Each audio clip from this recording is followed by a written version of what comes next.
mescaline and chemicals, but also with the sacred mushrooms.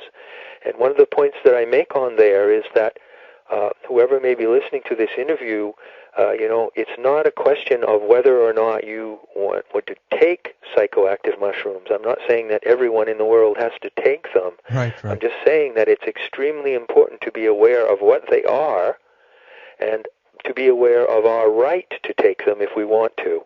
Yeah. And that is just as important for our survival as our right to eat the kind of food we want to eat. Indeed.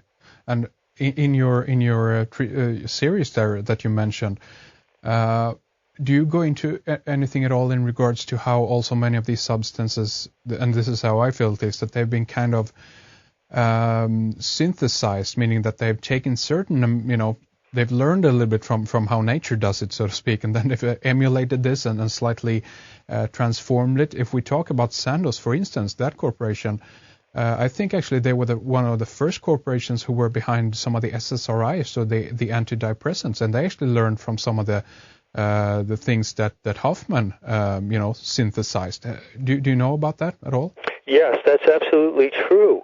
As a matter of fact, the designer drugs now that are used for depression, starting with Prozac and many others since then, Wellbutrin and Prozac, I don't know what their names are in Sweden, but they have been designed by chemists who have studied the psychopharmacology of the sacred plants.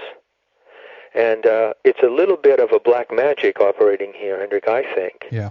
Because, what they're doing is, instead of saying, well, listen, all the cures for human ills, for neurosis, for depression and everything, are already out there in nature.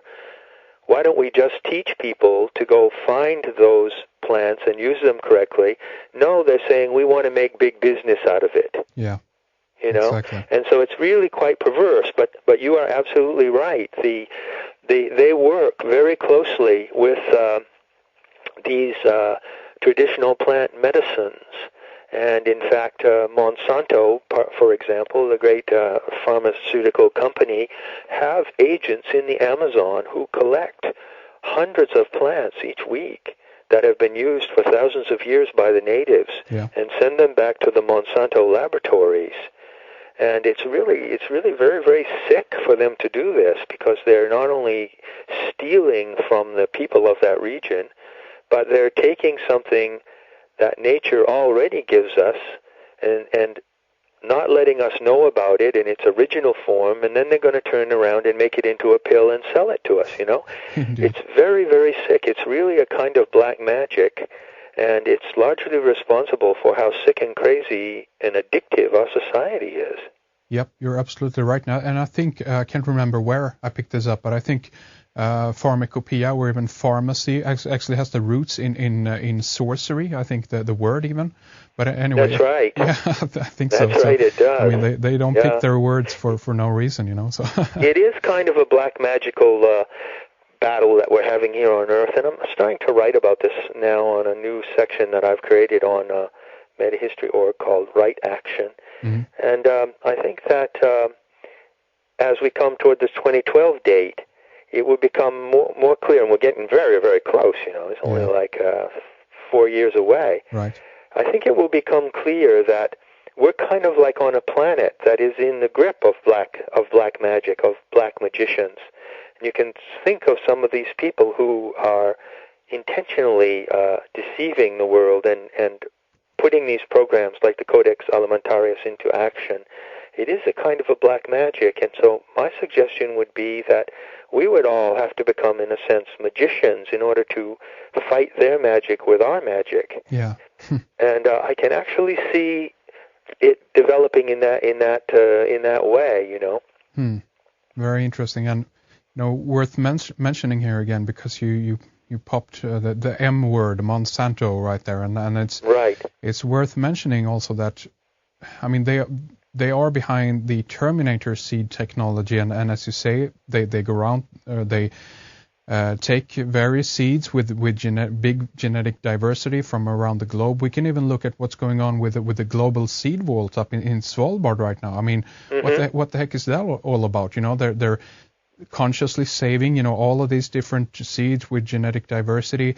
I mean, even if this is not a big conspiracy behind it, it still kind of sends out the message that, okay, wait a minute here, something is going on. We better protect, the original seeds here and put them away in case something happens. Because in a way, if Monsanto's technology, become, more and more widely available, more corporations adopt their kind of methodology, what we could end up here is basically that we end up with genetically modified plants that actually are basically exterminating all the other, plants in their neighborhood and so forth. This has happened with farmers like Percy Schmeiser, for instance. He got the sense of that. That's right. How I think it was canola or something, or may have been corn. I'm not sure. That actually basically took over all of his field, and in the end he had to pay out to Monsanto because they said, you are using our copyrighted plant right now, so you need to pay us, the interest for that or whatever. That's right. And it's insane, in the end of the day. It's really insane. It's a total control system. Yeah. And in a way, I'd like to try to link this problem. I mean, more and more people are becoming aware of this because we've heard about this arc of seeds, and we hear more and more about Monsanto and these genetically modified plants each day. And I'd like to try to make a link here in the listener's mind between these developments and something that happened many thousands of years ago when the religion was founded as such. Mm. Remember that I said that Wasson and the scholars around him were quite convinced that the story of the Garden of Eden was about the forbidding of psychoactive plants. Mm. The taboo on psychoactive plants began a long time ago in order to control the community. Because, see, religion controls people by beliefs and by rituals, whereas the ingestion of these psychoactive plants actually liberates people.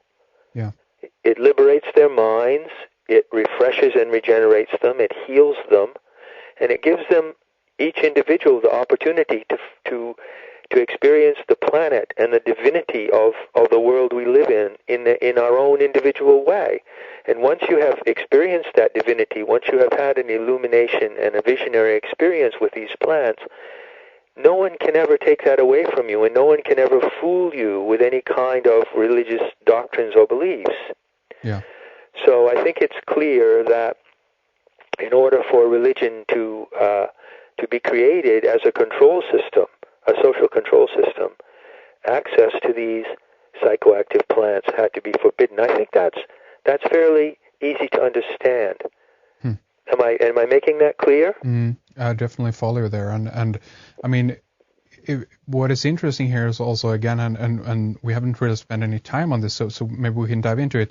The fact that what is happening is that we're tapping into something when we access these plants or mushrooms or whatever we want to talk about here. That the question that arises is are we tapping into parts of our own unconscious, if you will, because of the fact that these plants are they have these active psychoactive substances, meaning that we're actually accessing something within ourselves, or is there really something going on more beyond that, meaning that there actually is a communication between ourselves and something else, or is this simply actually an interface between ourselves and Gaia, or Mother Earth, as you said? What do you think about that, John? I strongly argue, as you know, all through my site, that these plants are not merely chemicals that enter our mind and allow us to access our own subconscious or unconscious. Not at all. We are actually communicating with another species when we ingest these plants. And these sacred medicine plants, such as peyote, ayahuasca, the psilocybin mushroom, iboga, they all have specific properties. Why? Because they are all specific entities. They are all teachers. They're called plant teachers, plant allies. And there are 2 levels, or 3 levels, I would say, of this visionary experience with plants. And I'm speaking now not only from my own personal experience, but from what I have read of others. The first level is you ingest, say, a Stropharia cubensis mushroom, and that mushroom, the chemistry of that mushroom changes your neural system, and you first learn to the mushroom itself. The mushroom itself shows you its particular knowledge. Just like mescalito in the tales of Don Juan and Castaneda, the mescal plant, the cactus plant, peyote shows its particular knowledge to those who ingest it. That's the first level. The second level is that the plant entity is an intermediary and takes you to the Gaian intelligence. So at the second stage, the visionary plant experience goes right into the intelligence of the entire planet itself. You're hooked into the planetary mind itself. And Terence, of course, wrote very beautifully about this. The third level, then, is once you become in contact with the planetary mind, or Gaia, well, that Gaia is a divine planetary entity. She's a superorganism, and she herself is in touch with the entire cosmos. That is to say, the sun, the moon, the stars, and other planets. Right. So the third step of the visionary experience would be to take you through the Gaian intelligence into the entire intelligence of the cosmos, of the galaxy. And those three levels are very real. They can be distinguished, and you can journey through those levels very consciously and reach each level and communicate and learn different things at each level. So this is and always has been the primary religious experience of humanity. Now, what I would like to point out is something that perhaps we haven't touched on yet in this conversation. So I consider it to be extremely important in facing the danger of our time. If we can accept that some people want to control this experience, they want to forbid it to the community, because that's what we are, we're the community of people living on Earth, the human community. They want to forbid it to the human community so that they can control and manipulate the human community for their own purposes, okay? Right. Now, you mentioned earlier something that Professor Carl Ruck has also proposed. He proposed that the Judeo-Christian priesthood, for example, who forbade the psychoactive plant, actually kept it for their own use. Right. And this is a theory that has been going around a bit now, and lately there's been a lot of discussion around this guy, Benny Shannon, who's been saying, oh yes, well even Moses, who produced the Ten Commandments and so forth, well he was secretly using some kind of psychoactive plant and so forth. So there is a theory, there is a scenario that says, listen very closely because this is extremely important, that those who are forbidding the psychoactive plants to others are actually using it themselves. Okay? Now I want to say very clearly why I believe that scenario is wrong. I believe that scenario is completely wrong, and I believe that there's a flaw in that scenario. And I'll tell you simply why I reject that scenario. Because the priesthood who forbids this psychoactive vision to the human community are themselves afraid of that vision. They are not forbidding it to others and then hoarding it and keeping it to themselves. They are actually afraid of it. And they are afraid of others having it, and they are afraid of also having it themselves. So Carl Ruck's theory that the church hierarchy, for instance, of the Catholic Church has always used Amanita muscaria mushroom in a secret ceremony behind the scenes of the Vatican, whatever, I can't buy that. Right.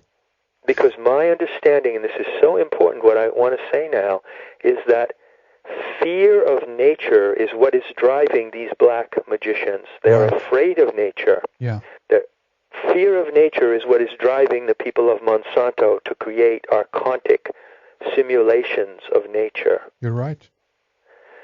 And you know, Heinrich, we've talked about the subject of the Melchizedek complex. Yeah. It came up in another conversation we had, and I think it's come up in several of your investigations, that the idea of